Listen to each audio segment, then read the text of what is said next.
Right. Hi, my name is Kirk Anderson. As from the intro, I am a learning disability nurse, qualified 29 years ago. And over that time, I kind of built up a bit of a model of what I think autism is and an interest. Along that journey, I've been diagnosed myself, as have my two children.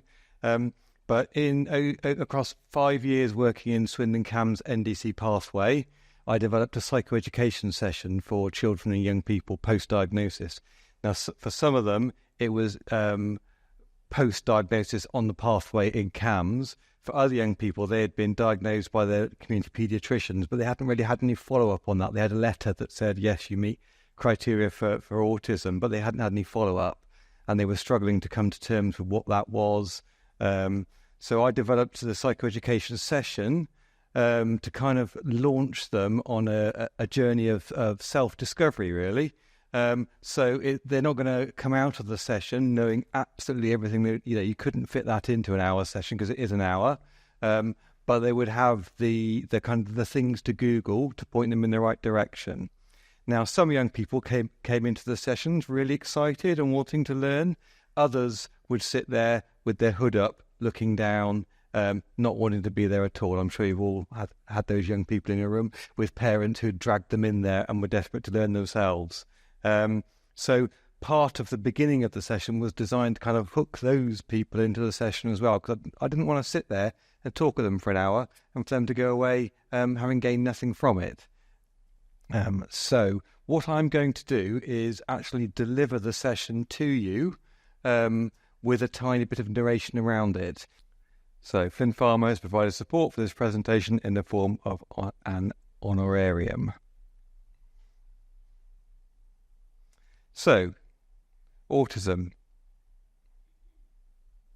Identity first language. Do you know what that is? It was mentioned that I prefer that at the beginning.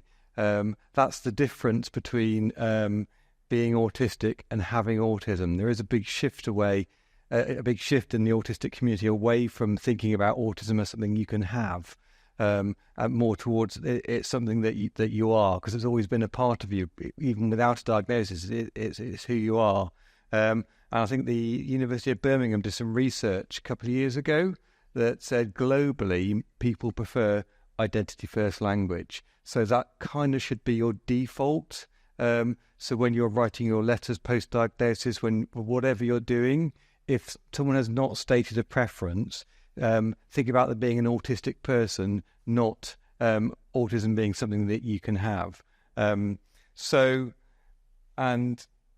most of the kids I work with, interestingly, didn't really have a preference because they hadn't thought about it.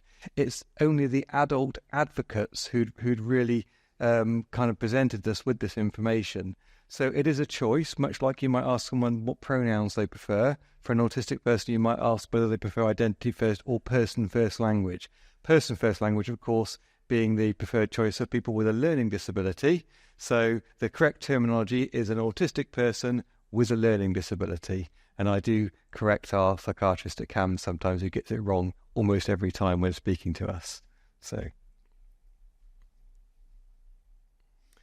diagnosing. Now, most of the kids I'm doing this with have come fresh out of their diagnosing. So they will have been diagnosed against some criteria. So, of course, that's a bit confusing because in Swindon, if it's PEDS, it's DSM-5. If it's CAMHS, it's ICD-10. If it's private, it could be ICD-11 or it could be DSM-5. So I didn't want to get into the kind of the detail of the diagnostic criteria, but they are kind of all loosely based on the triad of impairments that obviously Lorna Wing and Judith Gold came up with in 1979. So that is often where I start, and it seems a bit of a bizarre place to start when you think about actually the autistic community is kind of moving away from this sort of thing. But it's how people have been measured against other people to get their diagnosis. And interestingly, it is often how I get my first hook in, and it's how that hood comes back. And those eyes look up to see who is this person who's talking at me, because they're making a bit of sense. So I talk about social interaction to start with, and obviously one of the differences in autistic people is that we interact with people differently. It doesn't come naturally. We don't kind of walk into a room and know what to do. We spend most of our time thinking, I have no idea what's going on here whatsoever. And that's literally been my entire life. But interestingly, and this is the bit that really gets people thinking, it's also around intent to interact socially. And there's kind of 3 subcategories. I don't know if I put them on here or not, or whether I've moved on to the next one. No, I didn't put them on here. So the first one is whether people want to interact with other people at all. So the first subcategory is the aloof category. And these are the kids who are really happy on their own in their bedroom at home, probably following special interests, playing Minecraft, Roblox, the usual programs. And interesting, this is the bit where the kids look up, particularly those really aloof people, because it often is the hood up people are the aloof people. And for their people to be thinking about these kids, they're missing out. They need to get out there. They need to socialise with other people. It's a bit like a monkey being worried that a fish can't climb a tree. There is no intent whatsoever and no need. So yes, you can't spend your entire life in your bedroom. You need to learn the skills to interact with the world around you to get your needs met, but you don't need to join a social club because you have no need for that. And so for these people, they avoid social interaction at all costs. And of course they don't like school at all. And in lockdown, they learned just how good life could be, and they've often really struggled to get back into it. Then we have the passive group. Sorry, I've jumped on again. Now, these guys, they don't avoid social interaction and like the aloof people, but they don't seek it out either. So they're equally happy on their own in their bedroom, following their special interests, but they don't avoid social interaction and they're not affected by it like the aloof people are. So again, then they don't need to go to a social club. They don't mind going to a social club either. So tend not to get lonely. The aloof people and the passive people tend not to get lonely. So we don't need to worry about that for them. Finally, we have the active but odd group. Now, these are the kids who really, really want to have a social group. They really, really want to have friends, but they might lack the skills to go and do that. Or they might try and be like other people in order to fit in. And sometimes people try different identities. They might try being a goth or, someone who's really into sports. But yeah, these guys are really at risk of radicalisation, of being groomed, about being taken into gangs, because they are seeking a group. They're seeking an identity, and they're not very good at it. So therefore, when someone says, hey, come with us, of course they're going to go. And their difficulties with social communication means they're not going to get when those things are happening to them. So that's the 3 groups. And often that's when parents, I'll say to the child, which group do you think you fit into? And they'll look at their parents, and the parents will say, well, I know what I think. What do you think? And usually they kind of agree. Interestingly, the people who've really struggled at school and are carrying trauma from their school experiences, a lot of those are kind of naturally active but odd, but kind of slipped into a more passive way of living because of their experiences at school. So I hear that a lot. People think about themselves like that. But I've got them engaged in the session now because actually I've identified something about them that makes sense. So then we move on to social communication. So this is all the non-verbal aspects of communication. Now, everybody knows that autistic people take things really, really literally. And even after 30 years of working in the NHS, I still get things wrong. The other day, someone made a spelling mistake on a liaison assessment, and instead of the paediatric ward, they put the podiatry ward by mistake, that they sent them there from A&E, and everyone was laughing about maybe there's something wrong with their feet. And then I said, why have they written that? And my manager said, they had really long toenails as part of their self-harm, so they had to go and have them clipped. And I completely believed her because I didn't get that she was joking and being a little bit sarcastic. So even I get it wrong now. So social communication is really tricky because it's not just tone of voice, it's not just facial expressions, it's not just people's closed or open postures. It's often around what's not being said, about reading between the lines, about bringing social context into communication, that sort of thing. It's such a big, complex area. So people take things really, really literally and think people always mean exactly what they say. And finally, we have the impairment of imagination. Other people have moved this on to say an impairment of social imagination, but it goes much beyond that. Now, one of the things I often do with families at this point, particularly if I've got mum and dad in the room, is I ask them, what is imagination? And often people can't give me an answer to that. They haven't thought about it. They've never stopped to think, what is it? Why do we have that? But at its most basic level, it allows us to think about things that aren't happening right now, things that we can't tangibly perceive. So our hunter-gatherer ancestors used it to survive. So they're hiding in a bush with a little spear. Along comes a saber-toothed tiger. They didn't jump up and throw the spear and wait to see what happened. They looked at the spear, they looked at the thing, they guessed it was probably a meat eater by its big giant teeth, so they could guess its intentions, that they were made of meat, therefore it would like to eat them. And while they are hiding in the bush, it doesn't know they're there, so it's going to walk on by. But if they throw their spear, it will know they're there. And, the spear's probably not going to kill it because it's a giant beast. It's going to annoy it and make it angry at the very, very worst. And then it's going to eat them savagely. So they stayed hiding in the bush and didn't do that. So they could predict the future and read the creature's mind.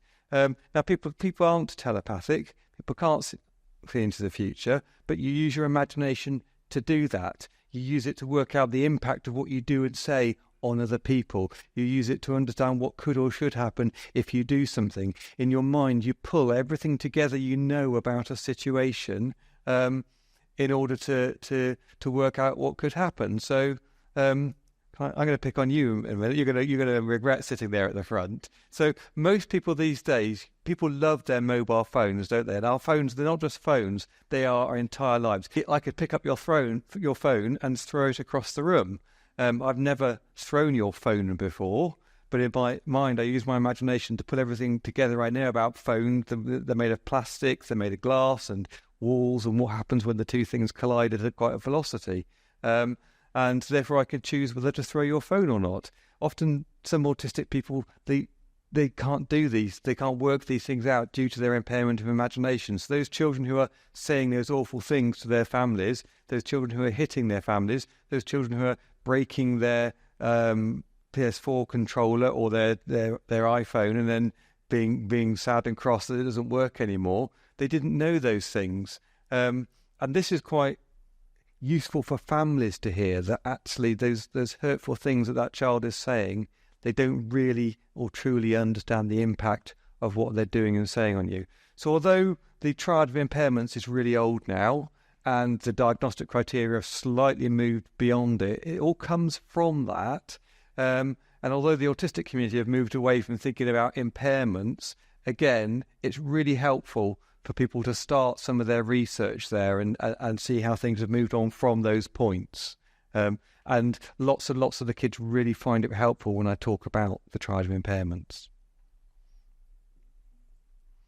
I then move on to sensory integration. So I get people to try and name 8 senses, and they really struggle. People get to 5. Sometimes if people have been on Early Bird or Signet, they might be able to name a couple more. Now, lots of kids haven't even thought about these things, but the importance of interoception on things like emotions and eating and drinking, and the importance of proprioception on movement is really, really important. And some kids, when you start to explain these things, not only how senses integrate with each other, but also how senses can be over or under sensitive, suddenly the world starts to make sense for them. And particularly those kids who've got maybe oversensitive hearing and touch, parents start to realise just why school is and has always been such an anxiety-provoking environment for them, because they are hypervigilant to where the next sensory stimulus is coming from. If your sense of touch is oversensitive, what's a normal touch for you can be acutely painful for that child. My touch, I get really bothered by my sense of touch. So all my clothes are a size or two too big, and most of my clothes come from eBay, because they've been washed and tumble dried so many times, they are really, really smooth to the touch. I try and avoid seams. And I had a conversation with a girl the other day, And I said, wouldn't it be great if clothing had ISBN numbers like books? And that way, when you find a pair of trousers that fits just right, if you didn't buy 6 of them, you can go back and put that number in and get them back again, because you know you can never find them again, particularly if they are something you bought on eBay and they're like 10 years old, and then you're like, oh my God, this is the best pair of trousers ever. You want to go and buy more pairs of them because they wear out. So the again, talking about senses and being undersensitive and oversensitive, and the impact on hunger and thirst and textures in food and smells, just the impact of smell on eating and drinking, and toileting, for example. These conversations make such sense to children and to their families, and it's a really good launching point for them to go and do further study, particularly if they haven't even heard of the three senses of interoception, proprioception, and your vestibular sense. People haven't heard of those, so to have something to put into Google opens up a whole world of research for them. So after people tend to get really sucked into the sensory bit of it, and when I do my full autism talk, which is an hour, half an hour's break, and an hour, the second hour is around sensory processing and sensory integration, because it is so important, because we perceive the world through our senses. If I had a blind person here and I had a deaf person here, and I asked them to describe this room, I would get 2 very different descriptions. It also affects everything's linked as well. If you mind map autism, everything overlaps and links. So going back to the social interaction, the social interaction skills of a blind person and a deaf person, they're going to be different, aren't they? So one's going to be very visual, and one's going to be reliant on tone of voice and what people say. So of course they're going to struggle to interact socially. So autistic people, with our different sensory experiences of the world, and I think 80 to 90% of autistic people have some degree of sensory integration difficulties. Of course we're going to struggle to interact with other people with different sensory views of the world. And when we're trying to get things right for people, we need to understand the world from their viewpoint, because if you had a blind person coming to see you, you would make adjustments for that, wouldn't you? If you had a deaf person coming to see you, you would make adjustments for that. So sometimes it's really important to understand a little bit about someone's sensory profile if they have any needs. And of course, for the people I'm working with, I want them to understand those needs, to be able to communicate those needs when they're going somewhere, to go into an environment, say, look, I really struggle with noisy environments. Can I see you somewhere quieter, please? I really struggle with bright lights. Could we have the lights off, please? I've delivered this session in semi-darkness with just a glowing screen, and the lights off and all the blinds shut. And in that session, the mum actually did a bit of silent crying. She said, no one has made these adjustments for my child before. So, and didn't matter to me if I was doing it in darkness. So then I talk a bit about executive function. And this is really interesting, particularly those of you who come here with an ADHD background, you'll know all about this as well. So there is a big overlap, autism and ADHD, in terms of executive function, and understanding what that is and the way it can affect people is really, really key for some kids. I struggle with the initiation of tasks. That's one of my big executive difficulties. So getting started on something, I'm the world's worst procrastinator. Right back to my school days, my GCSE research was done the night before the exam. It could never get anything started, and right through life. My wife will, I always say to my wife, if I say I'm going to do something, I'm going to do it. I don't need reminding every 6 months, because I will get started. So I'm the worst of that. But there's so much. I mean, emotional regulation can come under this little bit as well. So lots and lots of the kids we work with have emotional regulation difficulties, and some of the diagnostic criteria look at emotional regulation difficulties, don't they? So we've already had interoception. So the way you perceive emotions can affect your ability to manage emotions. You can, if it's oversensitive, you might get overwhelmed by even low levels of emotions. If it's undersensitive, you're not aware of emotions until they are really quite strong and powerful. And then you add some executive difficulties on there as well. So that's 2 of the 3 reasons that autistic people can struggle with emotional regulation. So it's no wonder it's so important. But other things like sequencing, multitasking, making choices, I said about initiation, monitoring of actions. My autism talk has 2 slides just listing these things. So you can do online executive function tests as well. And the beauty of identifying your executive function difficulties is that there are loads of strategies out there to manage them. So lots of people manage them anyway. I'm a list maker, and there's a variety of reasons that autistic people we like to make lists and sequence data and put it all in order. But part of that is to help us make sense of it. And I've worked in mental health settings where people have said, "Oh, we would advise the families to stop them making lists because it's not healthy." And I'm like, "No, this is how they make sense of the world. They need to make their lists." So. And lots of people have come into the NDC pathways thinking that they are ADHD. ADHD people prefer identity first language as well, but it doesn't quite have the same ring to it as autistic people, does it either? So, there's a variety of reasons. So again, sensory processing, hypervigilance to sensory stimuli, difficulties in concentrating because of that, and then executive difficulties can come together to give someone an ADHD presentation, but put someone in a setting without the sensory difficulties, they might function very different. So I think, is someone doing a talk later about ADHD and autism and the differences? You are, yeah, someone is. So I won't go too much into that. But lots of people have come into it wondering about that, and having this information gives them the ability to kind of step back and think about it.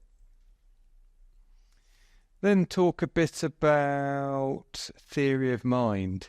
So theory of mind is kind of been around, I think since the 80s. There's the old Sally Ann test they used to do. So this is around understanding what other people are thinking. Other people are having thoughts and needs that are different to our own. Starts to develop between the age of 2 and 4. Some people would say maybe it takes a back seat during the teenage years. But there is a kind of an evolution of this I'll come on to later called the double empathy theory, that autistic people are saying that actually theory of mind isn't around autistic people lacking empathy. It's around being unable to read neurotypical people, and therefore being unable to empathise with them because of that. Do you know the difference between...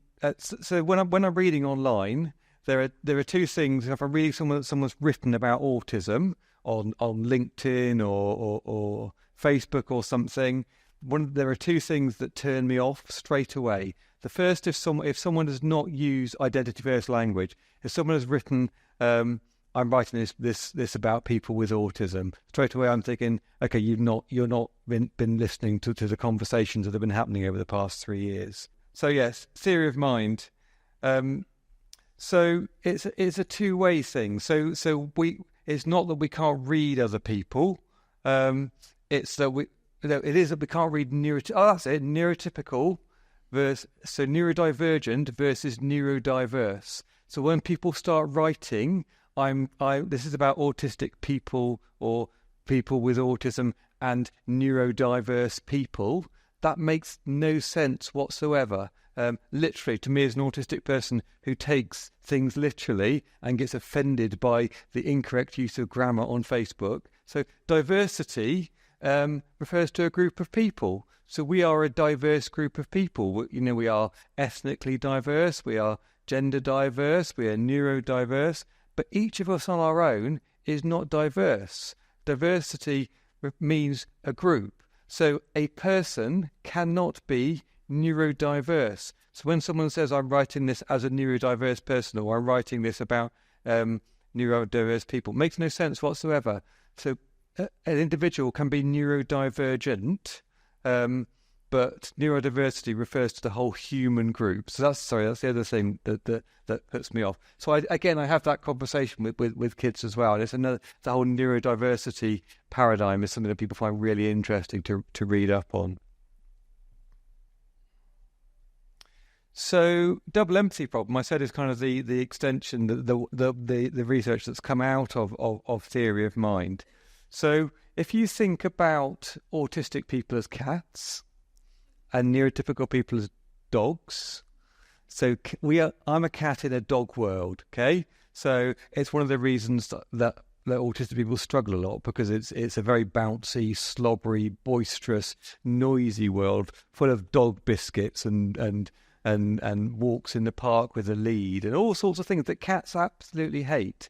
But equally, when I'm a cat amongst the dogs, and the dogs start wagging their tails happily, I'm thinking that dog is twitching its tail in agitation.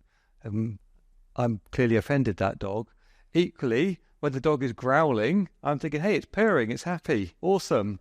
So I'm misreading the dog's social communication. But then the dog is looking at me thinking he's twitching his tail. He's wagging it, he's happy.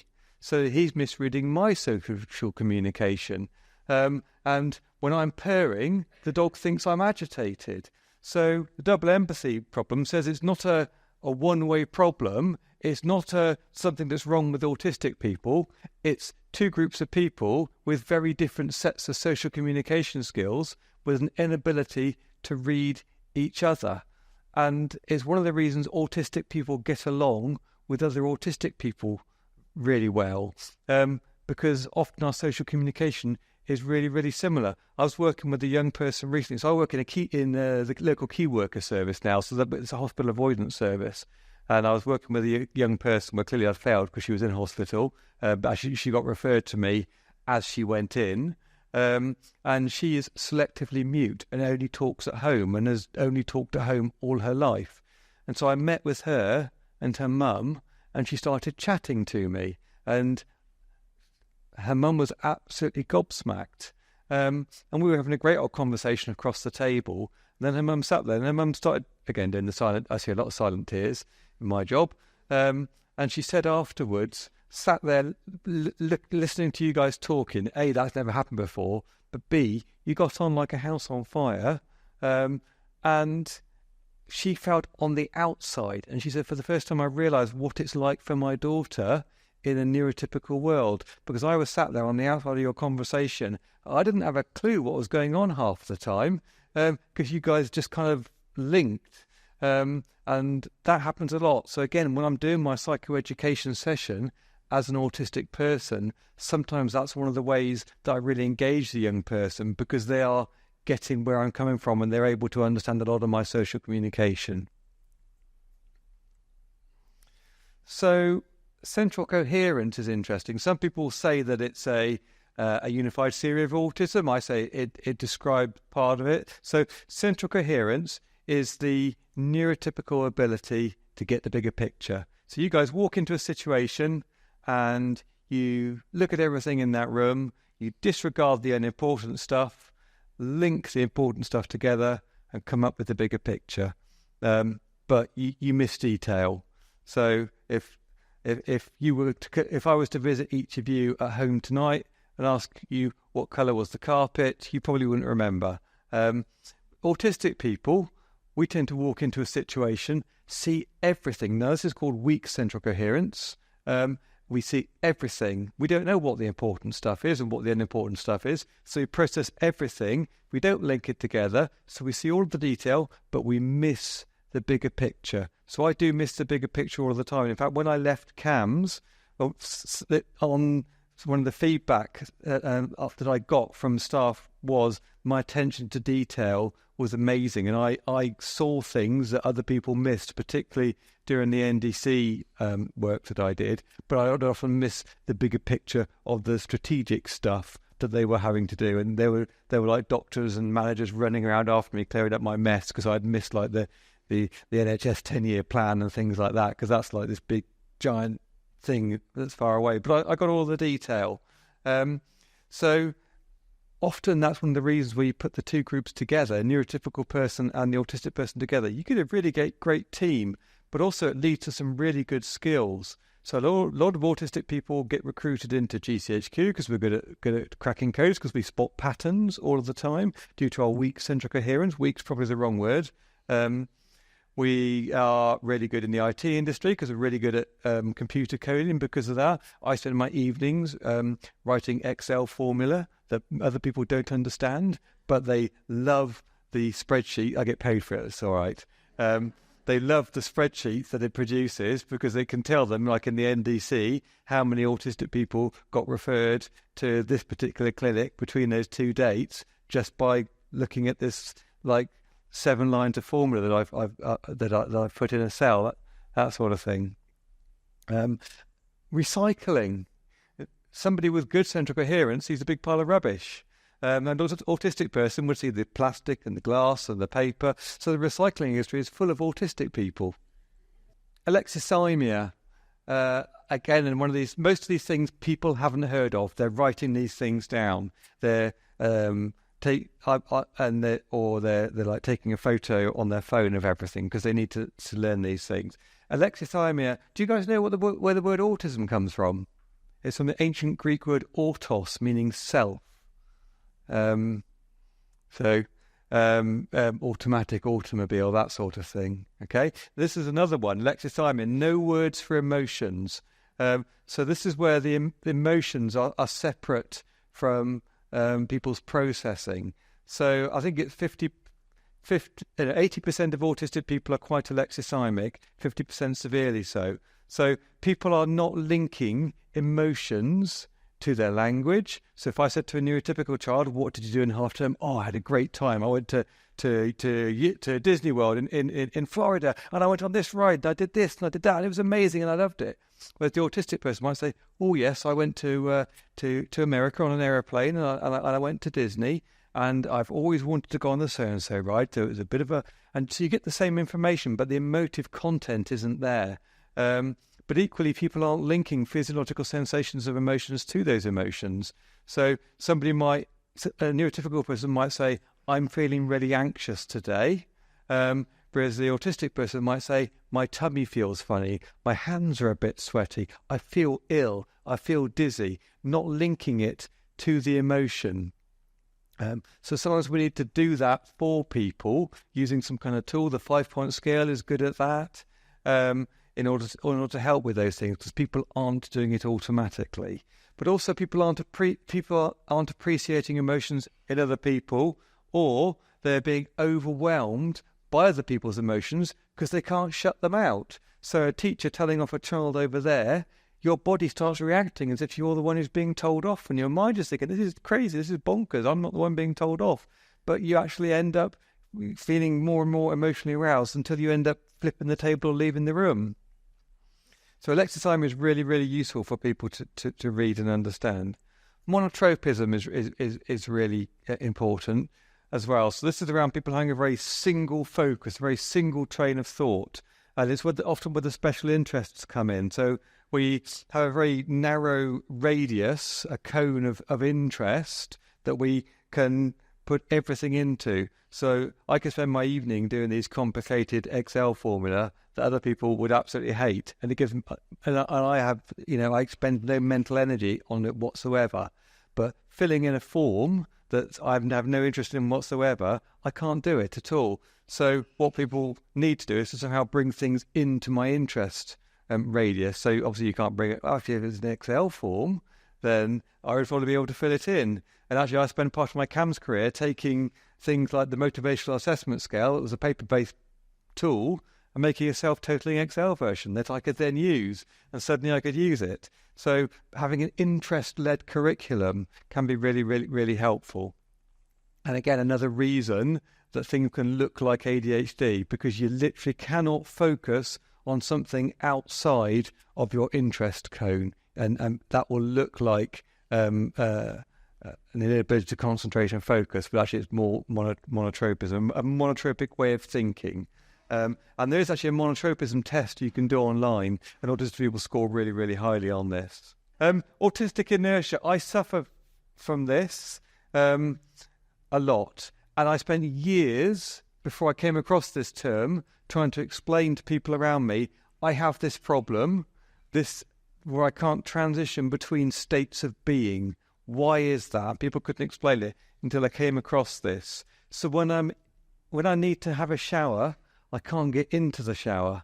When I'm in the shower, I can't get out of the shower. The same with the bath, the same with bed, the same with dressed, the same with eating, the same with working. I can't transition because when I'm in a state, I can't transition to a different state.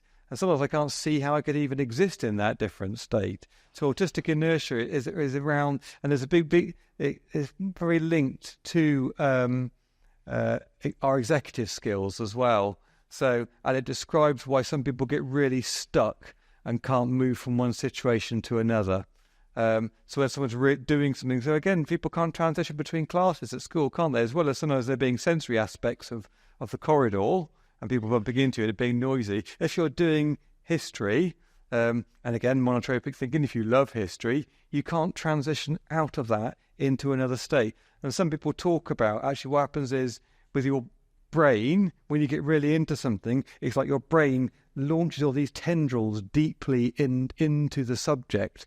When you have to transition suddenly, it's like they are wrenched and snapped out of your brain, and it is acutely painful. You need time to pull them out slowly and then transition into something else. And that's why things like transitional objects can help and all sorts of things when you understand it. So autistic inertia, for me, when I discovered it, alexithymia was a biggie for me when I came across it some years ago.